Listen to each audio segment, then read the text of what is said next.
Rob, when you look at Marawa Sports Worldwide and you being at Laduma, obviously worlds apart, very different. What do you miss from those days back in the day? Which TV was like this, and now obviously I'm online, I'm on YouTube, I'm on radio, different simulcasts. What do you miss from back in the day when it was being run or being recorded that way or in that style? I think it was just the genuineness. I think people loved football. We had to come up.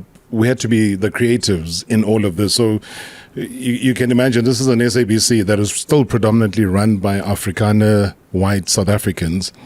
But they have a duty now that SABC 1 has come about. So demographically, SABC 1 is meant for that urban black kid, urban black young South African. Then SABC 2, I think it was earmarked towards more Afrikaans, Sotho speaking. Then SABC 3 was more, your posh English people, So that Top was Billy and stuff. you know the story. So that's how they pitched it. It was still South Africa 96. So just 2 years after real democracy. I think for me, the core of your question leads me to believe that Laduma,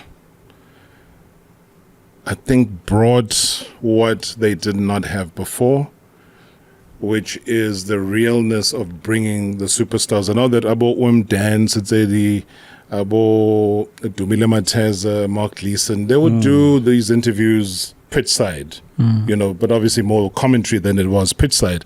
So I think we brought the life. I remember the first game that I did, Bloem Celtic Orlando Pirates at FNB Stadium. So we still would put the scaffolding, build a studio at the venue.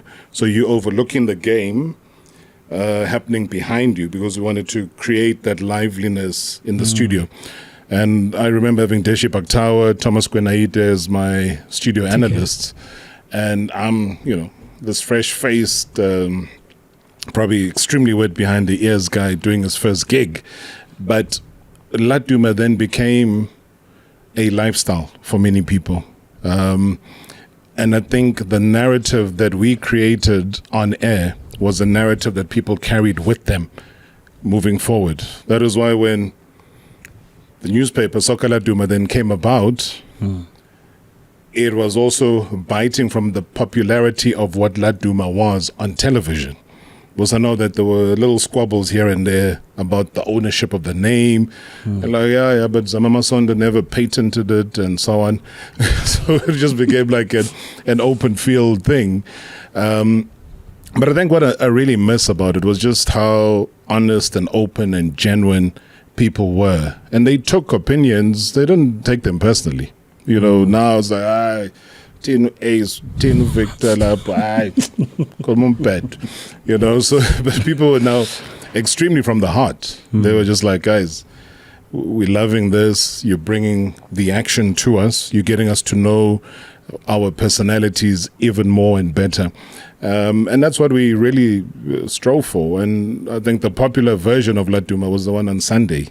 So Sunday afternoon, you had a continuation of two of the popular sports within the black community, which was football and boxing.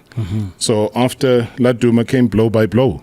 So Blow by Blow was presented by Brian Mulder, who I also worked with. He was pitch side usually on Laduma. So, South Africans sat through. Then afterwards, on boat, you watch, choral music. I'm a choir, and your day was made. So you would want nothing more to do with it. You've had soccer, you've had boxing. Now because it's Sunday, let's respect the choral. Shy choral.